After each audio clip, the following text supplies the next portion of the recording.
Hello and welcome to the Unique CPA with your host, Randy Crabtree. We're committed to creating a thriving community of accounting professionals who are physically and mentally healthy, fulfilled, and energized by their work. Our ultimate goal is to elevate the reputation of the accounting profession and vastly improve the lives of those in it. The Unique CPA is brought to you by Tri-Merit, the specialty tax professionals. Welcome to the Unique CPA, where we explore the intersections of leadership, communication, and personal growth in the accounting profession. Today, I'm thrilled to have Denise Thomas, the founder of the Effective Communication Coach, join us. Denise is renowned for transforming professionals into extraordinary leaders by mastering the art of effective communication. With over 20 years of experience, she has worked with Fortune 500 companies, nonprofit organizations, and educational institutions worldwide. At this year, and I'm very excited about this, at this year's Bridging the Gap conference, Denise will deliver a keynote titled Leading from Within, Embracing Your Best Self with Authentic Mind and Powerful Leadership, which is going to be super exciting. I'm very excited about that. Today, we will delve into her coaching philosophy, the importance of effective communication and leadership, and get a sneak peek of the upcoming keynote. Denise, welcome to the Unique CPA. Wow. Thank you so much, Randy. I appreciate that incredible introduction. I wish you could start my day every day. That was incredible. Thank you. No problem. Well, we actually met very much on a fluke. You ended up sitting next to a friend of mine on a plane, and it was, I think, right after our conference last year. And Yes. he immediately reached out to me and said, "Hey, you have to meet Denise. I think she'd be perfect for your conference." So I'm so glad that happened. I am too. And, to your point, especially as we dive into leadership and leading within, there is never not a good time to demonstrate leadership. Nice. Whether that's a form of networking, connecting, because again, he and I just happened to be sitting on a flight together.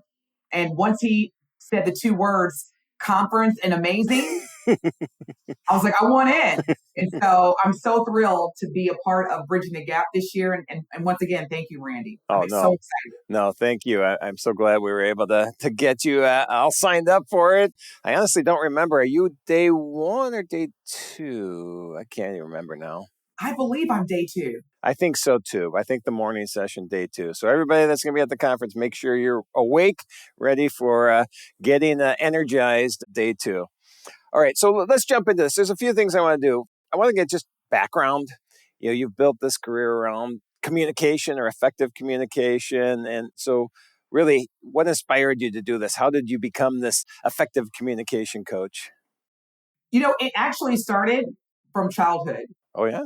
And I'm an only child, and I'm a daddy's girl. Uh-huh. And one of the ways that, I would attempt to spend a lot of time with my dad during his leisure time was watch sports. Mm-hmm. Because he was he is a big sports fan. And I bring that up because during, watching the game, I didn't understand anything that was going on. And after the game, my dad would typically watch the post-game conference, and I'm Randy literally critiquing what I'm hearing. Like, he said that wrong, or that doesn't make sense, or he didn't write. And, my dad's like, shh, like, we're not focusing on that. So at a very early age, I was aware of the power of your voice, your vernacular, your narrative, and how even at that mindset of adolescence, because I'm talking like 10 years old, Randy. Wow. Of recognizing that whatever your profession is, whatever industry that you work in, communication ultimately is what's going to differentiate you from being a high performer to being an exceptional leader, because those are two different things.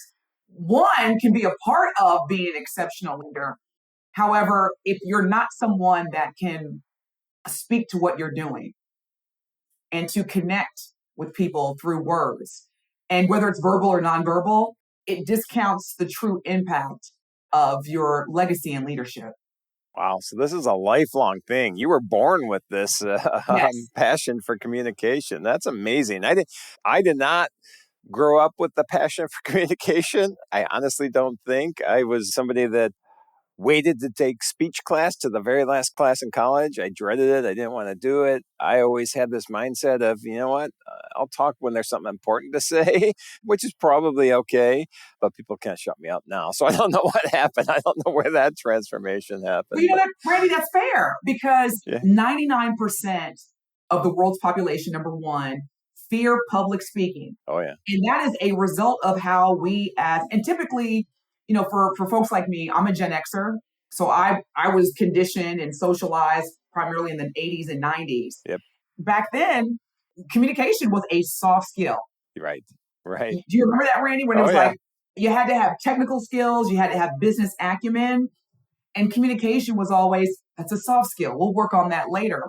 Fast forward, you and I both realize that communication is not only a critical skill, it is the one aspect of relationships that takes you from this level, meeting expectations, to the next level, exceeding expectations.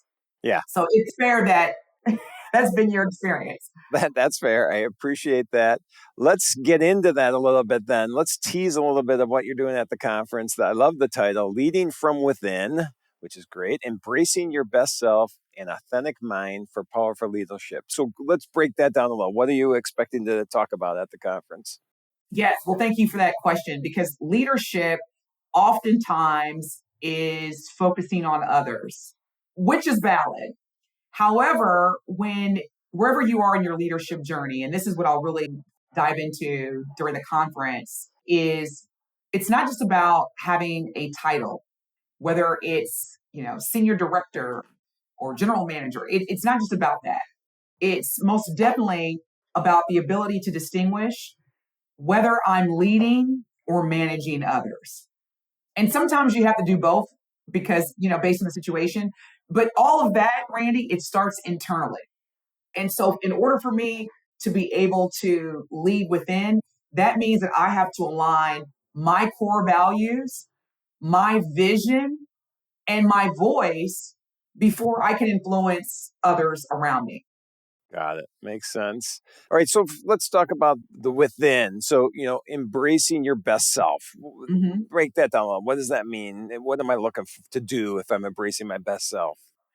That's another great question. I ultimately ask myself this question. I'll share this with you and your audience, Randy, is you have to ask yourself regularly, am I leading from fear or am I leading from purpose? Yep.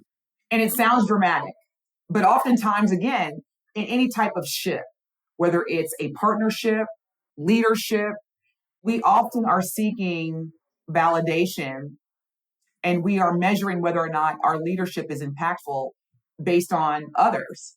And this is where your self-awareness, your self-leadership, that's where that comes in. So you got to check in with yourself every day. And you got to make sure that your mindset and your energy and your emotional health are impacting how you're leading others. So that's where it starts with me, Randy. Like when I get up in the morning, there's certain things that I do. I like quiet mornings, Randy. I'm not that person that likes to just jump out of bed. I agree. I like to be able to ease into it, yep, right? Me too. With that, I maximize that time as an opportunity to, again, reflect. How do I want to show up today? What do I want to do differently today? And here's the kicker. And this is where some people are like, really? But it works. I always say, and I did it this morning before you and I started this amazing podcast, I said, something amazing is going to happen to me today. Oh, that's a great attitude. I love that. I'm similar from the standpoint that I have this attitude of gratitude. I just love every day. I love everything that's happening. I love the fact that you and I get to talk right now, but I am not as intentional as you are in the morning. I'm more of, okay, what's my Wordle score going to be this morning? Or what's my Quirtle or Octordle score going to be this morning? But that's how I get my brain going in the morning. But that's okay, yep. Because that's an indication that you are leading from purpose. Everything that you just shared, Randy, that is a direct alignment with your core values. And I don't even have to know you personally to know that one of your core values is you are committed to purposeful, meaningful work. You are committed to deliverables. Yep. You are results oriented. That's part of your core values. So you're leading from purpose, leading from fear, which is another thing that, I'm going to be talking to the attendees about is if you wake up in the morning and you say, man, I'm running late. Just starting with that, I'm running late. Yep. Every light is going to be red. It's going to be a bunch of traffic. Yep. Oh man, I'm not ready for this meeting. I'm not prepared. Oh, I hope they cancel. Those are things you are leading from fear. And so what you do is great. Yeah, and what you're doing in that situation is you are setting a negative mindset for the rest of the day or the rest of the week or the rest of the month or whatever it is. And to me, mindset is so important because, I've been through areas where I've allowed my mind to play tricks on me and I've decided that's never going to happen again. And so going in with a positive mindset from day one, from minute one when you wake up, that's, I guess, my main philosophy of how the day is going to go. I love it. Now, I will say this really quick, Randy, because I know some of our audience members are thinking, oh, that's great, Denise and Randy. Yeah, every day is so perfect for y'all. Wonderful. I can't wait to have a part of that life. I get it. Yeah. So the reality is that, especially in today's climate, for a number of people and people that will be attending Bridging the Gap are experiencing what I'm calling life is lifing right now. Yep. And so with that, it's very difficult to lead with purpose when you have so many things that are causing you to feel anxiety and reservations and ultimately fear. Right. And that, Randy, is fair. So on those days, I have to be complete with myself as part of self-awareness and leading within is saying, you know what? I don't have anything to give today, so I may need to replenish. Mm-hmm. Yeah. And that's quite okay because I'd rather people take responsibility and taking time to reset versus going into your organization with that negative, fearful driven leadership. Yep. That is. And you and I were talking before we went on the recording about vulnerability. And if you are afraid or you feel you can't show any sign of weakness and I'm just going to have to power through today, even though I'm not fully present, that's just not going to be good for you or anybody else you're working with. So you had mentioned, when I mentioned vulnerability, you said it's the cousin or a sibling or something of what? Explain what you said earlier. It's the first cousin of leadership. Okay. A wise leadership coach gave that gift of wisdom to me probably over 15 years ago. And when she shared it with me, Randy, it hit me like it was just this force. And when you think about it, how many times, growing up, did we associate leaders with vulnerability? We didn't. No. Because, whether you were Star Wars, Star Trek, Marvel Comics, DC Comics, superheroes, No. their vulnerability might have been kryptonite. But other than that, you didn't see a lot of, weakness. And that's Right. what most of the time vulnerability was associated with. Right. Fast forward, vulnerability is the first cousin to exceptional leadership. And the reason why is exactly what you just said, Randy. It's because people want to understand that you as a leader are going through things too. You're navigating rapid change. You're adapting to AI. You're overcoming the economic shifts. Whatever scenarios that you're navigating that are causing you to feel anxious or have reservations, it's critical that you share that in the form of storytelling with your team members, people who depend on your leadership. Because if they know that you're able to overcome, if they know that you're navigating, then they will feel more secure knowing that it's okay for them to do the same. Right. Yep. That's why it's the first cousin of exceptional leadership, transparency and vulnerability. Yeah, transparency is one other one. Empathy, intentionality, just about leading with intentionality. All those things I think are super important. One of the things, I just finished a book by Jacob Morgan, Leading with Vulnerability, and in there he talks about the fact that there's a difference between vulnerability and leading with vulnerability, which is true. But vulnerability is, hey, I made a mistake. Okay, I'm being vulnerable. But what's the impact of that? Okay, I made a mistake. And I don't have the answer. I need your help. Oh, I made a mistake. Here's what I learned from it. And hopefully this helps you with something. Just those simple little extra words are a big difference. Oh, communication. You're bride. I'm talking now. You should be talking. No, this is great. This is why I love when people come together that are different, but share a lot of the same guiding principles. And so one of the things that I do, and speaking of Star Wars, I'm gonna drop a Yodaism because I love me some Yoda. Nice. One of my favorite Yoda quotes is, "The greatest teacher failure is." The greatest teacher failure is. And any moment where you as a leader, whether you have a direct report or a team of direct reports or not, in that moment, and this is something that I had to practice as part of my emotional and physical and just overall well-being, Randy, is what did this moment teach me?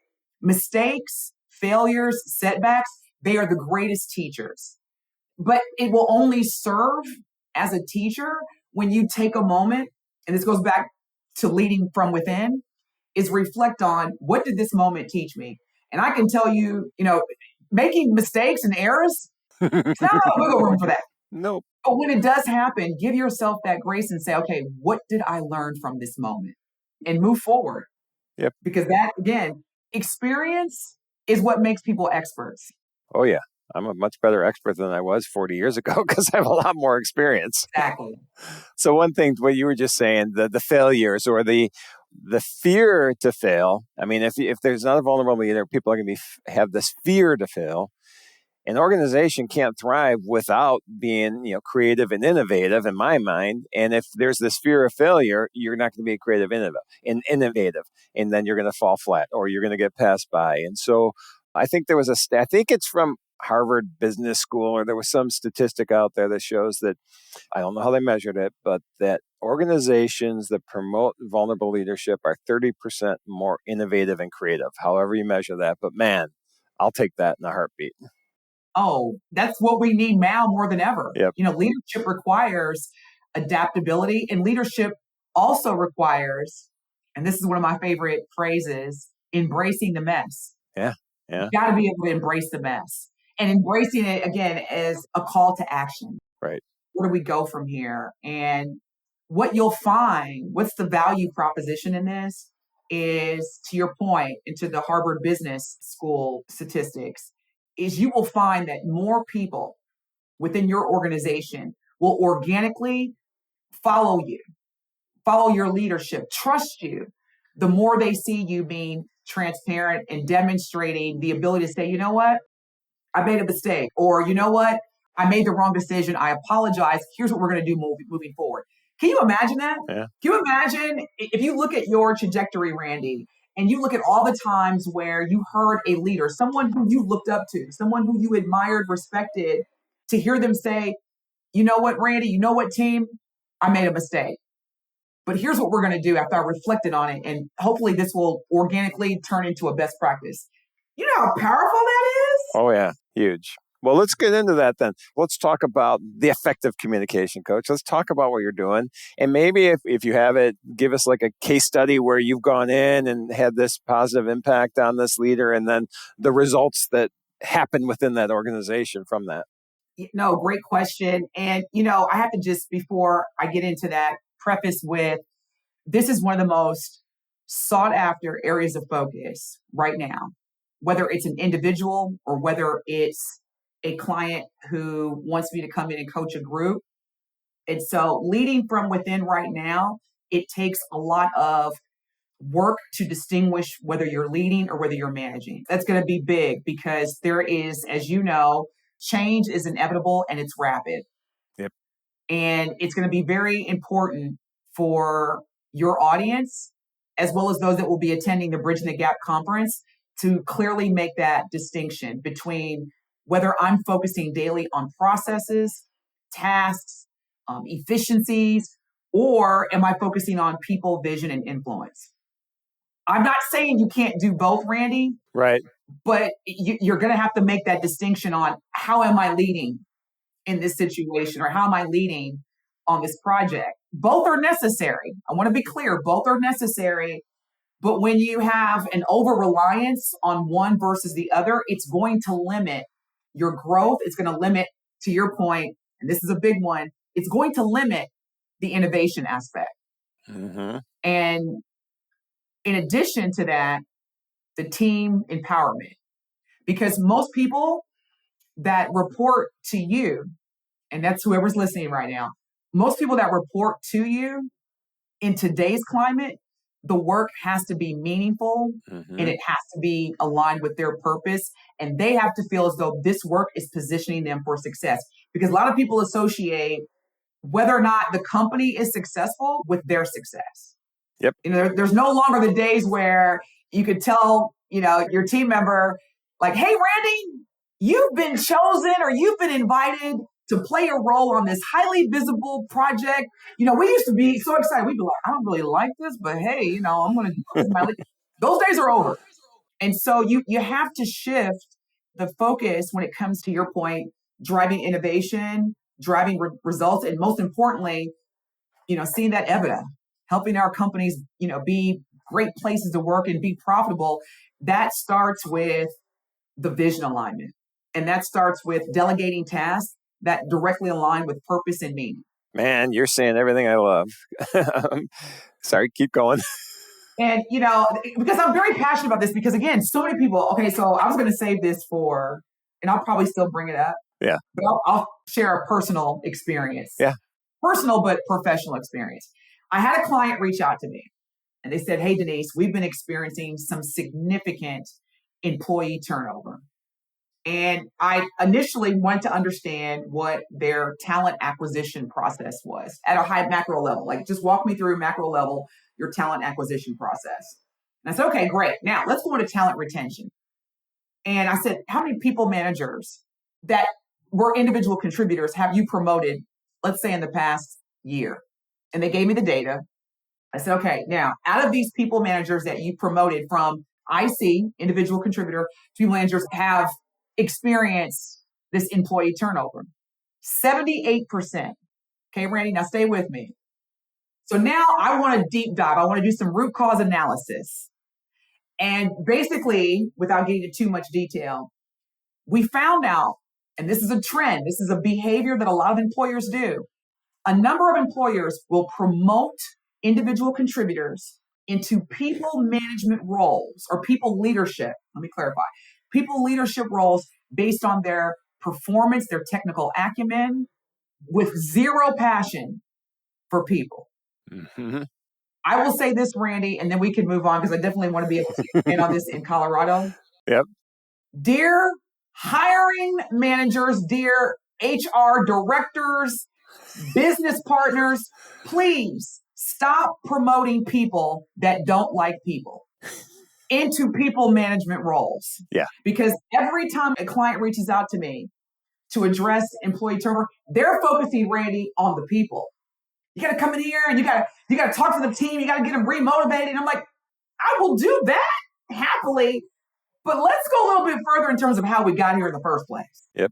Let's look at the cause. Yeah. Which then results in me coaching people managers versus the actual people. Nice.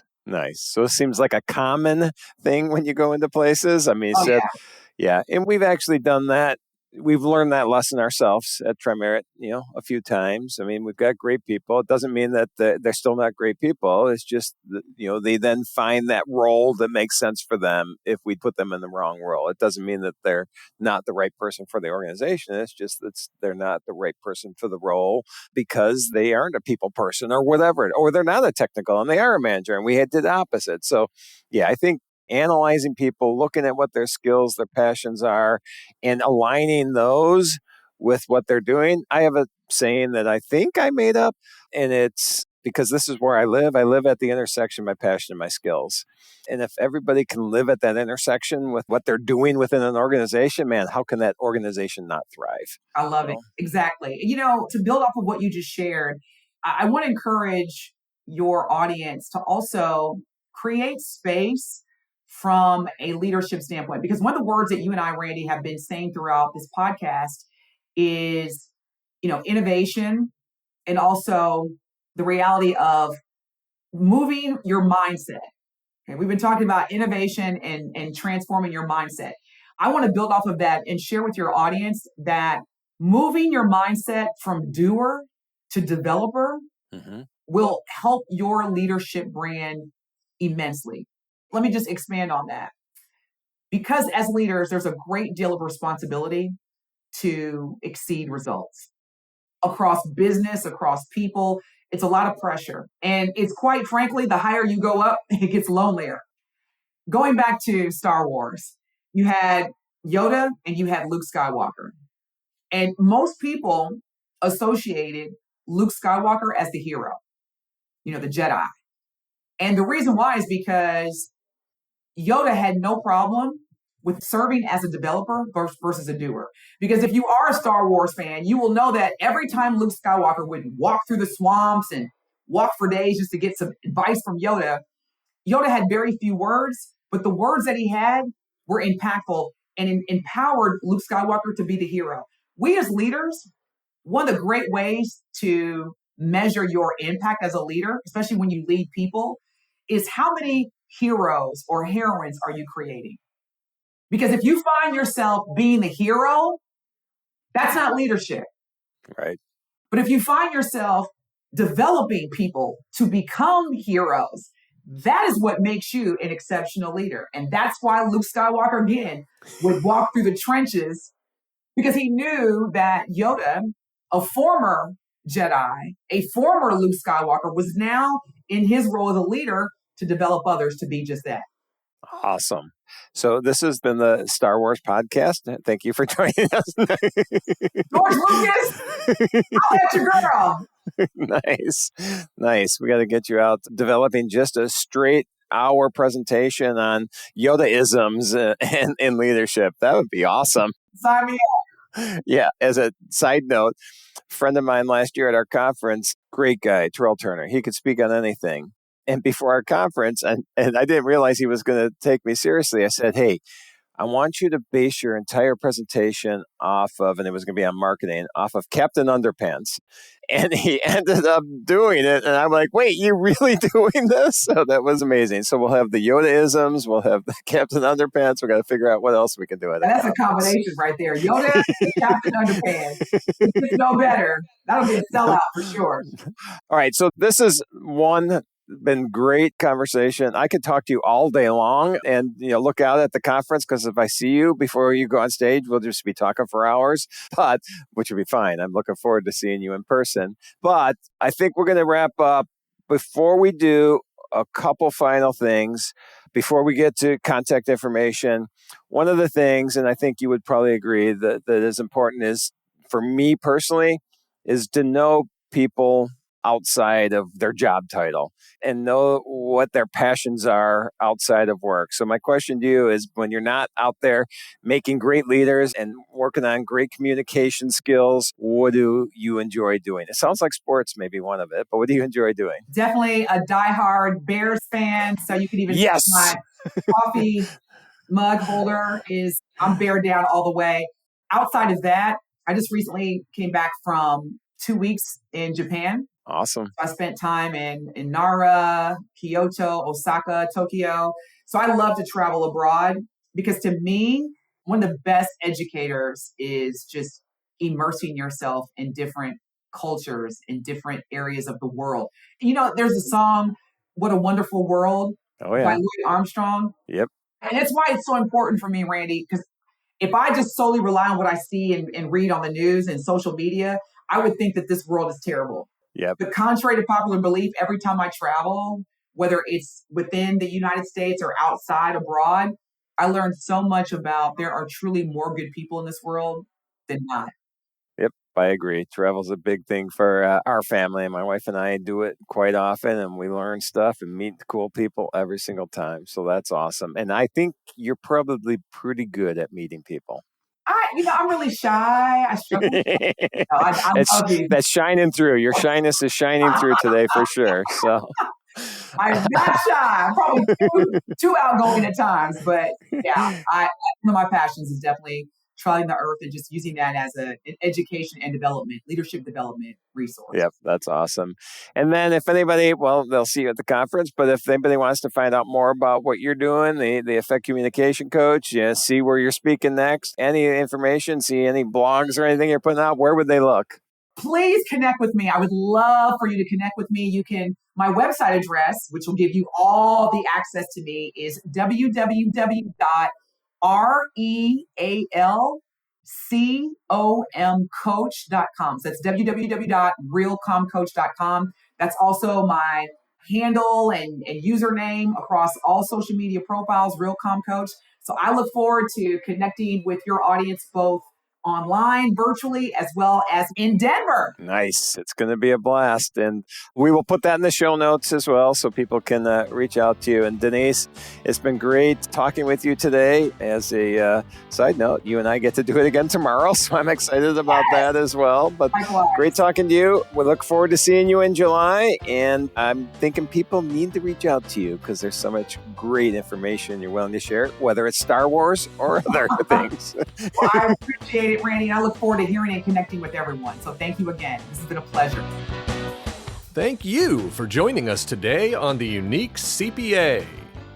You can find the show notes for today's episode and learn more about TriMerit at theuniquecpa.com. Remember to subscribe and leave a 5-star rating on your favorite podcasting app. And join us next time for more expertise and insights on the Unique CPA. ProfessionalProductions.net